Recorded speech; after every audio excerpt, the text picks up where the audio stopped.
Hello, friends. I'm no therapist, but I'm your host, Stephanie Goodman. I'm a wife, a mother, a grandmother, and a woman of faith. Often friends ask me how I have a successful marriage while blending families and staying optimistic in life. This podcast features people with real-life stories about success in relationships and triumph over trial.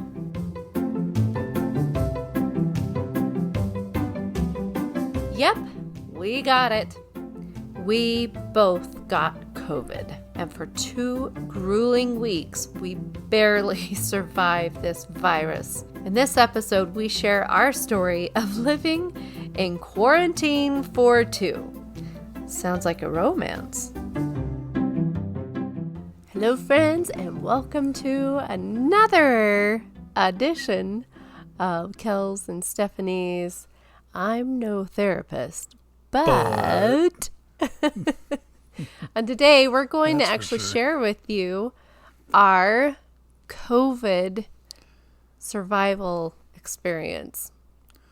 Yes, and my voice has gone down an octave or up an octave or whatever. I don't know what you want to call it, but sounds so much better now. It's not the same, but it is the same.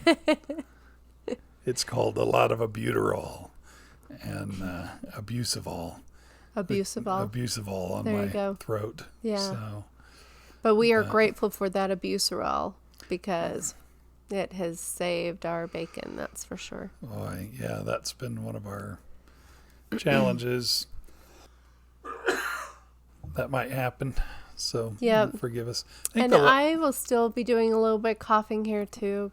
I just have a slight tickle in my throat that doesn't want to heal at this point. We are on day 18 of our COVID experience. Yeah, we're past COVID. We got our negative bill of health. Yeah, if that makes sense. Yeah, it came back negative. We had it tested, and I got tested positive 3 weeks ago, and then Stephanie. Then we went back earlier this week, and Stephanie got tested, and it came back negative. And so we're just assuming we're both fine, and it feels good. But the experience, maybe what we could do is we could each just share our experience as far as what we got, what we had. Yeah. And you can start by talking about. We don't know where it came from. We have no idea where it came from. And we're not going to keep trying. We're very active people, and so we've been out to different family gatherings and friend gatherings and celebrations, and we have no idea where it came from. We just know that it was a year and 4 months before we experienced the COVID beast, and let me tell you, it is a beast. I have never been that sick or felt so wiped out for energy that the idea of getting in the shower is a major mission. Not knowing if I'm strong enough to be able to stand in the shower as long as I need to wash my hair and body without passing out.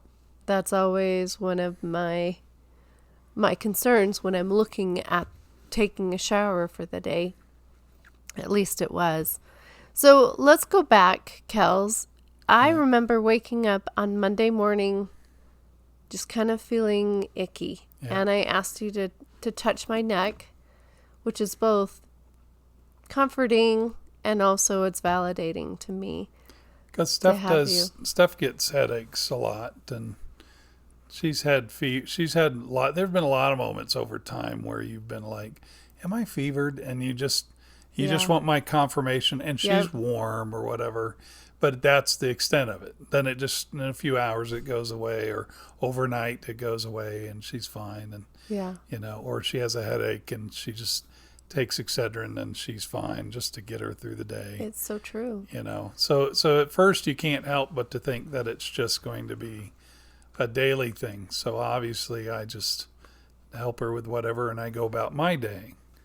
And then it was Monday night when I got sick, and it was obvious. I could feel that it was something different.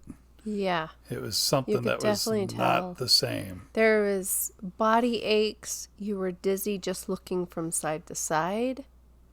You had labored breathing.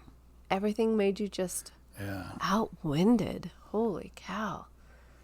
Yeah. So we experienced that all day Monday. Monday evening, you came to bed and said, Steph, I think I have fever. Yeah. And sure enough, you definitely had the fever. And Kels, when he gets the fever, I don't know if other men are like him, but he actually gets cold and clammy. Like his skin has a clammy texture to it. And he's not the warm-bodied comfort blanket that I'm so used to. I can tell when he's sick. Yeah. But he did actually have fevers this time. Yeah, it was. And then all Tuesday, I think we recorded our last podcast we did on Tuesday because we weren't sure that this was COVID. We were just sort of like, we're not feeling well. And then we recorded a podcast. We did, yeah. And thinking, so if you hear the last podcast, talking about in sickness and in health. Yeah, we were doing in sickness and in health, and we weren't sure by that time whether we had COVID, but it was in the back of my mind that maybe we had it. I just had no idea what was coming. I think the worst part of COVID has been the nights. For me, they were nightmarish because it was hard to breathe. I had to rethink how to breathe. I have asthma, and I've been using puffers and things for 25 years or so. Yeah. And so this took my asthma to that next level that I'd never had before. And it every night some of the nights I'd sleep sitting up. I couldn't wait to wake up the next morning because I was just going to bed. I was afraid. Huh. And I didn't realize that. It was every night was like a nightmare for me because not that I dreamed nightmares, but it was just like I knew it was going to be a hard sleep. Mm-hmm. And well, we'd already been asleep for most of the day. There was a lot of napping, a lot of laying around. You couldn't hardly stand up. And if you sat, you eventually were laying down because that was the most comfortable. Your head wasn't spinning so much. Everything was so sore. I think I need to go to the chiropractor because I laid around in a horizontal position for so long. And some of the strangest body aches that would just come out of the blue. Yeah. Yeah, it was the oddest thing. Literally, I just tried to make it from the bed to the couch. To the living room couch. And then just sat there all day and then fall asleep and whatever, and then try to get me some food. Eating was very difficult and trying to decide what tastes good. And now, fortunately, we did not lose our sense of taste or smell. Yeah. Maybe it changed slightly. I think it did change. I do know that, I couldn't, I didn't have any soda for, almost the whole time. Yeah, sugar was not. Yeah, and I remember when I did crack one open, it was a Pepsi Zero, but I could barely just get through it, That's not sponsored. And it's not, this is not sponsored by Pepsi here. It's what I had. It was what was in the fridge. And so I'm trying to drink Pepsi Zero to get off of normal soda, but it's all crap. Anyway, but, but just, so I just stuck to water. But I think one thing is I would sleep with my mouth open, obviously. And so when you do that, that creates a film in your mouth. Between that and the albuterol from the medication, I think that contributed to the roof of my mouth really having this film that just will not no matter what I scrape and stuff on it, it's still there. And so it tastes, so it's made everything taste kind of a little funny. And then when I would drink, I drink out of this metal water bottle that I have that I've always drunk out of, that I've always tried to, and I could start tasting the metal from the water bottle. So it's just like, I got to drink it because I got to slam that water in as much as possible. But, so I try to drink from a glass and try to drink from a water bottle. That's and true. Just some different things just to Did break you that notice up. a difference when you drink from a glass versus the metal bottle? Oh, yeah, yeah. Oh, interesting. It was amazing. It was really kind of wild. And then to go on top of that, it's the 4th of July, so we had some nights that we normally are barbecuing, and our house is usually full of people, and this time there's nobody. And so nobody knows the trouble I've seen. That's about what nobody knows. So, and we have new windows. Okay, we have these new windows in our bedroom. Oh yes. And let's go there. Yeah, and so we have these new windows that are double paned windows because this is an older house, and those, when there is fireworks, those windows rattle. I mean, they don't rattle; they echo. This is funky echo that's like when you're shooting fireworks outside. It really it sounds like somebody's throwing pebbles at our window, pank, pank. Yeah. Because it was just and here we are trying to sleep. Oh, and man. The sleeping is awful. We became cranky old people, right? We have so much empathy for... I felt like 90-year-old man right? telling them to get off my lawn. That's what I felt like I was doing. Go to bed. It's after midnight. Can't you see? It's 9:30. It's time for bed. Which is when the fireworks starts, Right, so right. Yeah, how did we get through that? Do you remember? Yeah, I remember... I have cursing a couple of times. Yeah, a few curse words and rollovers and sit-ups and I know we both, Steph and I, have earbuds, and I have my Raycons, and I have the Galaxy Buds. Yeah, and I have a playlist of like water, like raining. It's just rain. That's all it is. It's just rain. And then there's some thunderstorms. And then there's the sea. You can hear the water coming in and out, by the sea. And I just tried to listen to that, but I could still hear the pounding on the windows from the fireworks. And between all that and breathing, and that was, I think, the worst. What did you listen to? You had a playlist, didn't you? Didn't you have something you listened to?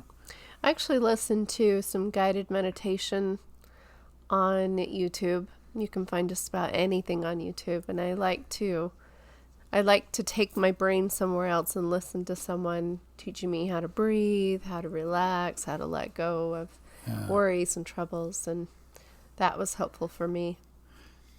Yeah, that was a hairy... Those few nights, the 3rd, the 4th, the 5th, because the Independence Day this year is on a Sunday. So Stadium of Fire was Saturday night, and then there's the local fireworks. And then Sunday night, there are those that just shoot them off. And then Monday night is the official Independence Day observed. And so the night of the 5th was probably the worst night. It was one of our worst nights. That was the night that our air conditioner went out. Oh, so heaven. That was just... She says heaven, she really means hell. It's true. Is what she means. It's so true. It was hell. Awful. We went to bed. We had fevers, first of all. We had fevers. And when you go to bed... You're wanting the air on. You're wanting the air conditioning. For those of you who do not have air conditioning in your bedroom, bless you, because for me, I do not sleep well in the heat. And for the air conditioning to go out at that time was, oh, that was miserable. Yeah, you could hear it. You could hear it just like trying to start. Yeah. And we've heard that before. We know and that. And we went, oh, crap. It got pretty warm. And the next day, I think, was miserable. I went and slept downstairs in the basement. Yeah. Kels stayed up in the bedroom. I tried to stay the course. And the main reason I tried to stay the course was because I knew it was going to get worse. So I was trying to enjoy what little cool was left upstairs in our bedroom and the fan, knowing, okay, at least the sun is down. I'm going to enjoy this because tomorrow it could get bad. And it did get bad. It did get bad. It was. Hey, Kels, didn't you tell me that while we were in quarantine that you worried about the air going out? Oh, yeah, that's okay. Now I am guilty.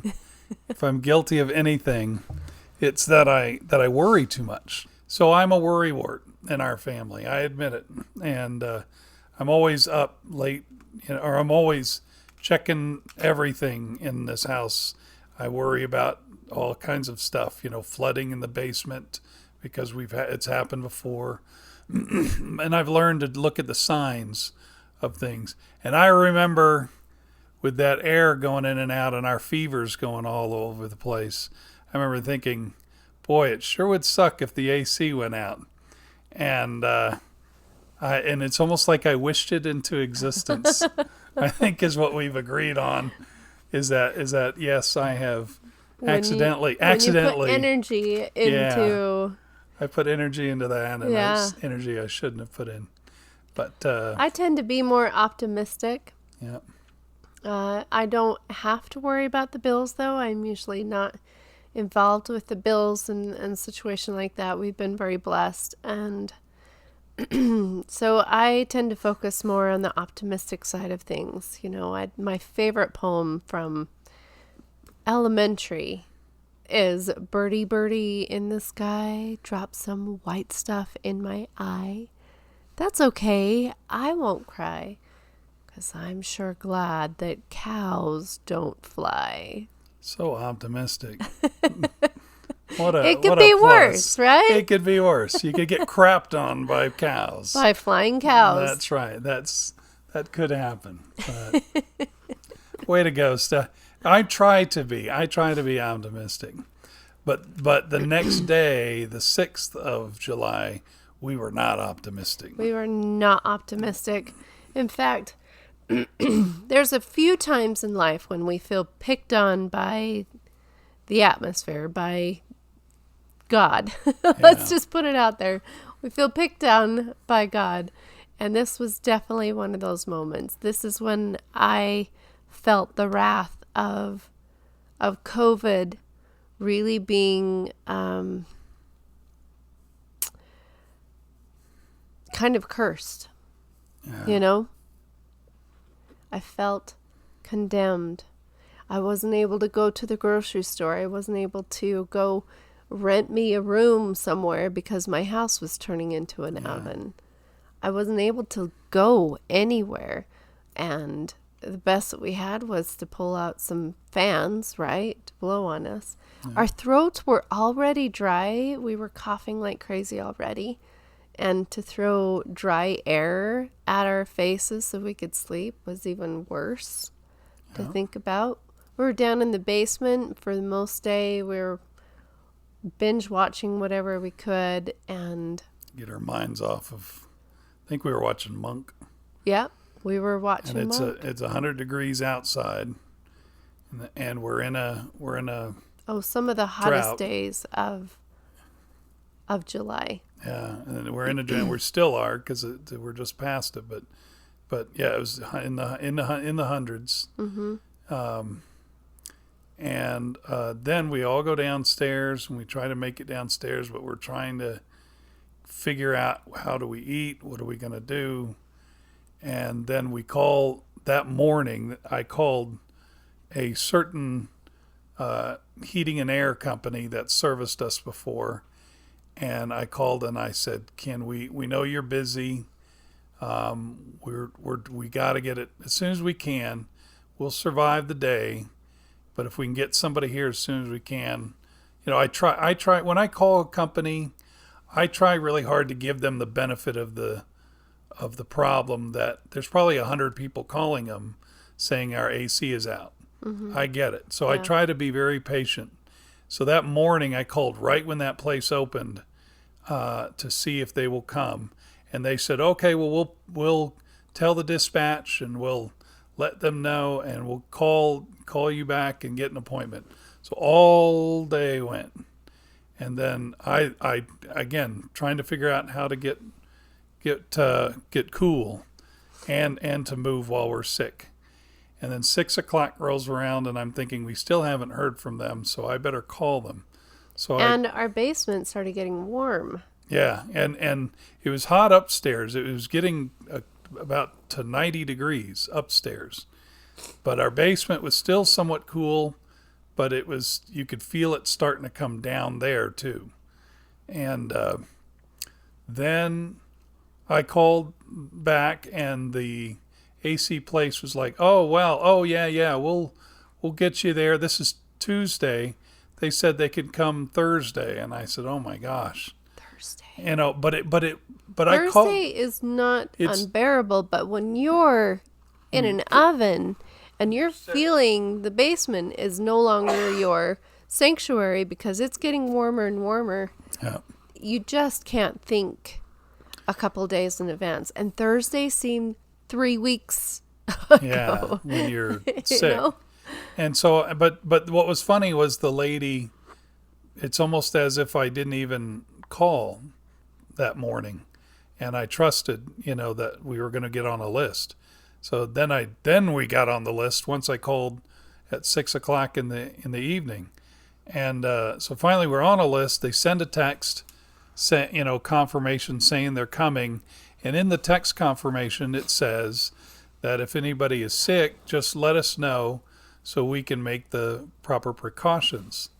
So Stephanie, in her sweet honesty, texted them and told them pretty much that we had COVID and to be prepared for that, like you say. Yeah, and put us on an emergency list. Yeah, put us on emergency because we have COVID. The air is our only saving grace, And so what does this lady do? This lady texts back and says, oh, because of our rules of COVID, we can't come and help you. At all. So they canceled that Thursday appointment. Left us. And Ooh, that was the end of my sanity level, the end of my optimism level. I was not a happy person. It was almost like here you are now with COVID, because what can we do? We can't even go to a hotel. Nope. We can't go to a friend's house and go spatter our gooky selves. It's almost like we were condemned. Yeah, like we were condemned. Like now there's a sticker on our foreheads that says, like we got leprosy or something. I mean, it's just, exactly. It was awful. It was stupid. Horrible. We felt judged. We really did. And we understand.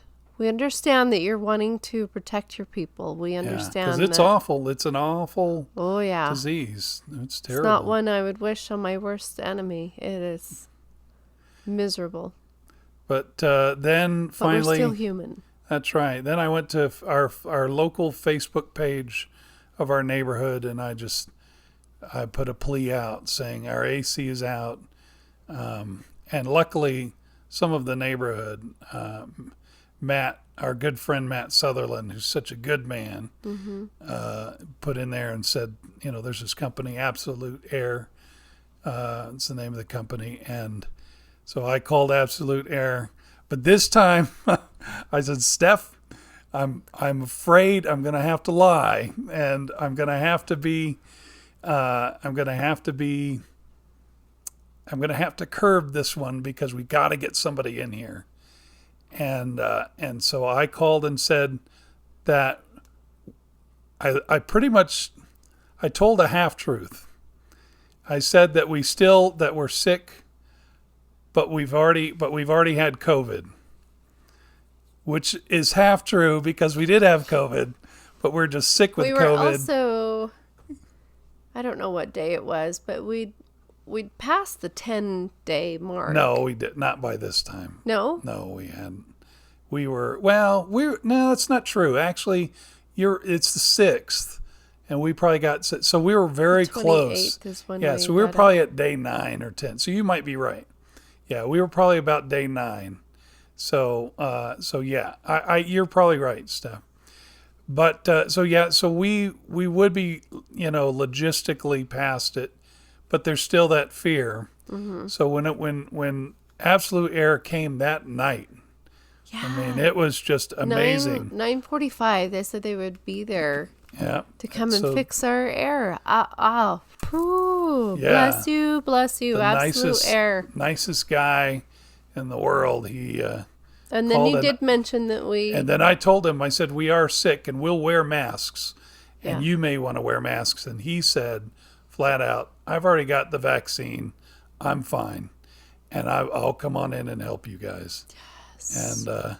And we just sat. Steph and I just sat there and just cried. We did. We were just crying. We reached over, reaching, holding our hands, and it was just like, air's coming. We're so happy. There is a God who loves us. Of course, we were probably we were half dead. Very emotional because we were half dead. And luckily, all his work was outside anyway. So all the work he had to do. We had no idea. Yeah, the capacitor went out $200 later, and it was fixed. Yep. And we were just so blessed that, and I even gave him a tip. I mean, I tipped him because right? he was a good kid. He brought a good spirit to the home, and he did come to our basement, and he loved the Star Wars basement, and that always gets everybody. Yeah. So. We told him about cinema therapy that's filmed down there. Yeah, we had a good time.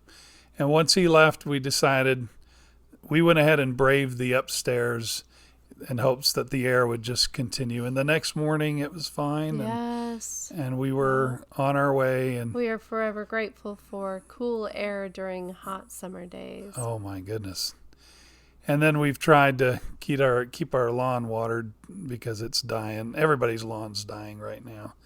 And so this is a crazy time. I want to also kind of talk about the emotional side of COVID real quick. Mm-hmm. Because I really think this is really important to me. COVID has become so political, and it's been so socially weird. I don't think this is the mistake is to people thinking that there have been because there are the pro and cons of the virus, how to handle it, getting the vaccine, all those things, all these discussions, and they've gotten political, and it's sad that it was during a political year. We need to also make mention that we have not been vaccinated. Yeah, we've never been that often. Yeah, everybody, and the thing is I don't think there's anybody that's ever denied that COVID. That's the first conspiracy theory that needs to get squashed, and that is, I don't think anybody's ever denied COVID existed.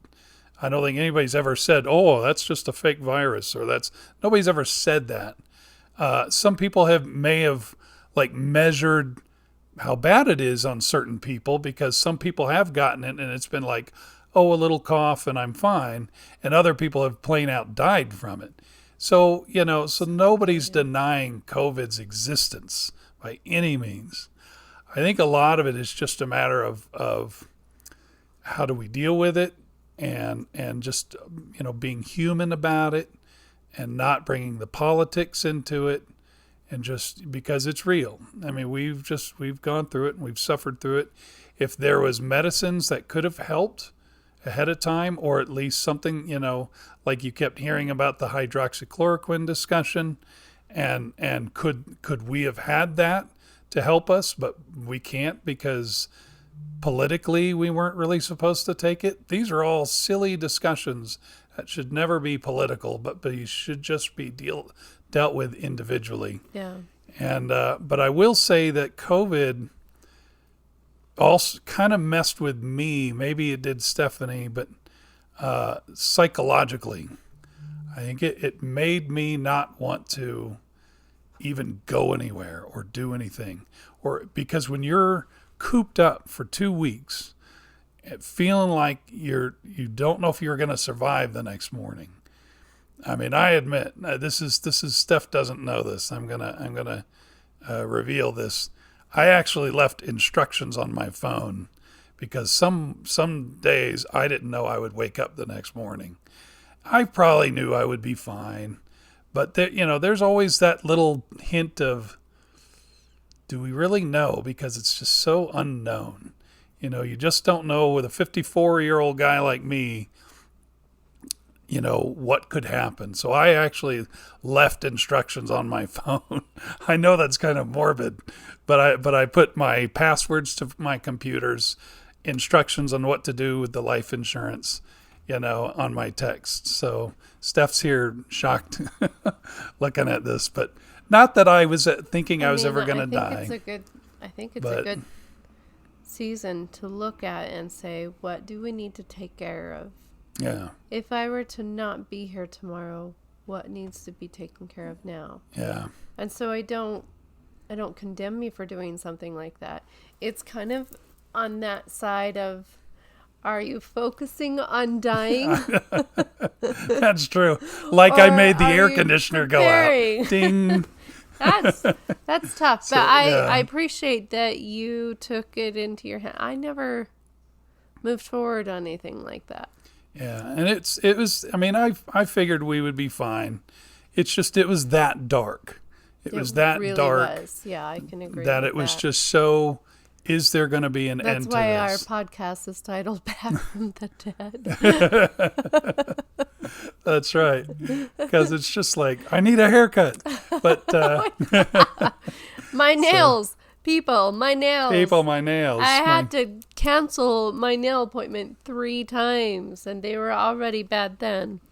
Yeah, so I think that psychologically, you're cooped up in your own place. Thinking, I'm so grateful that you and I got to be cooped up together, that we were not separated at night. Yeah, she's right. We were so grateful that we were in the same time frame, so that we can just get it out together. Yeah.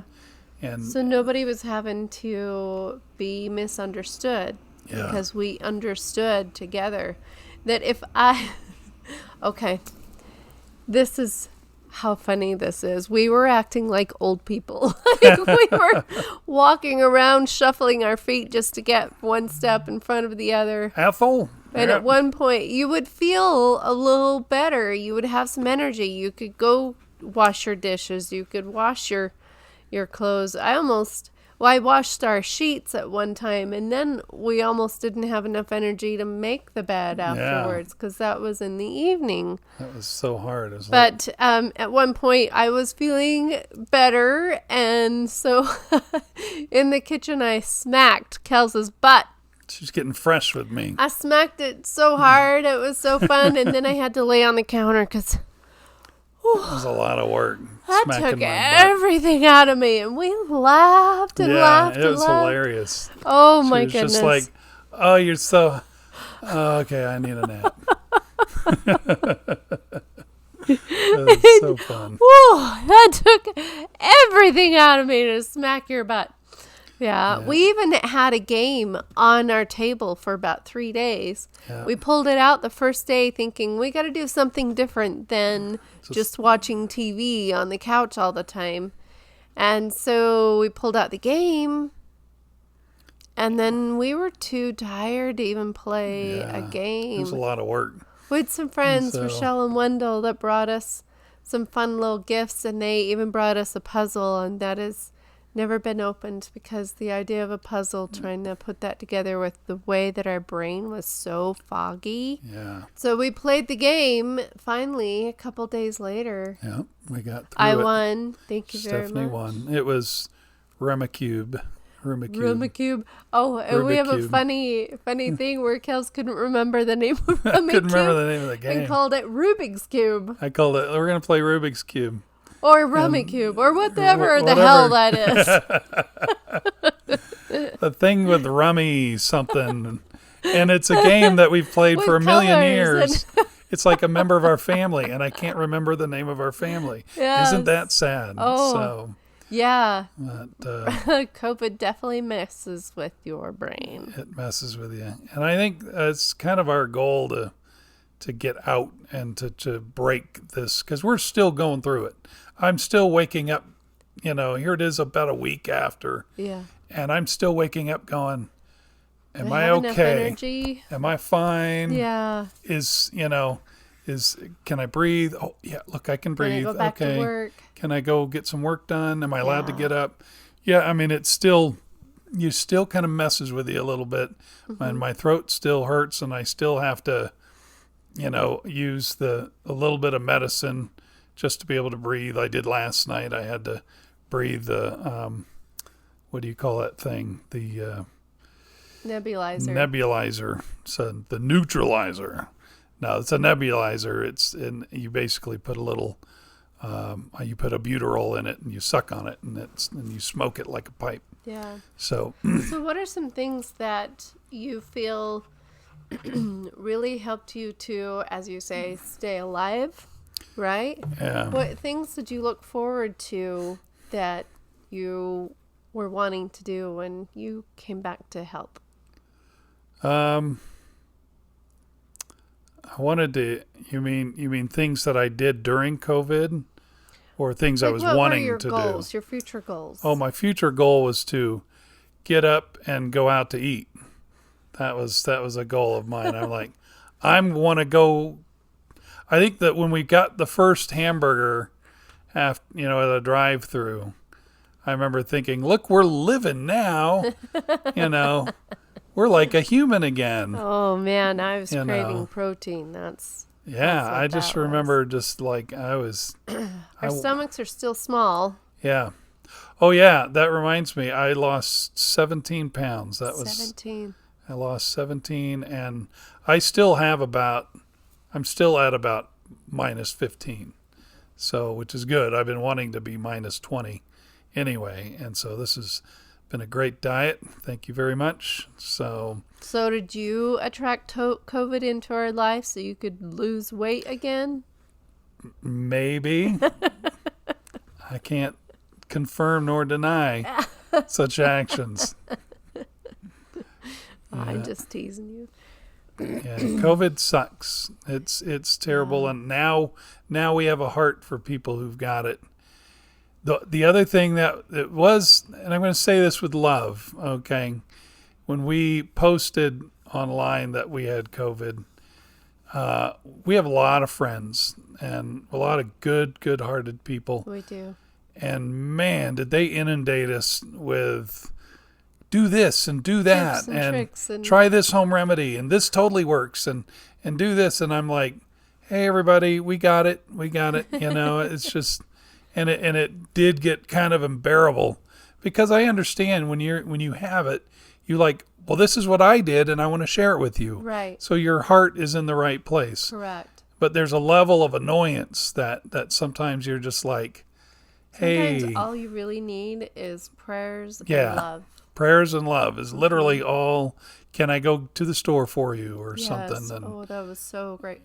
We were so blessed by dear friends. Yeah. And if I started naming them all.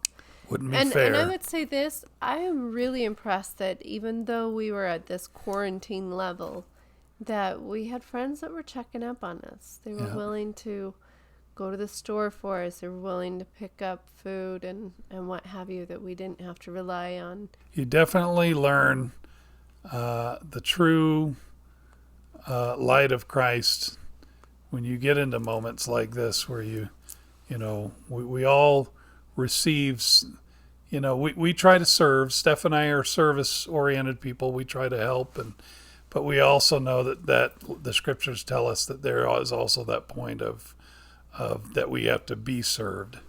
And I think it's important that everybody is finds that proper balance of being served and then serving others when you're sick, so that you can get yourself back, and then you get back into the service of other people. So.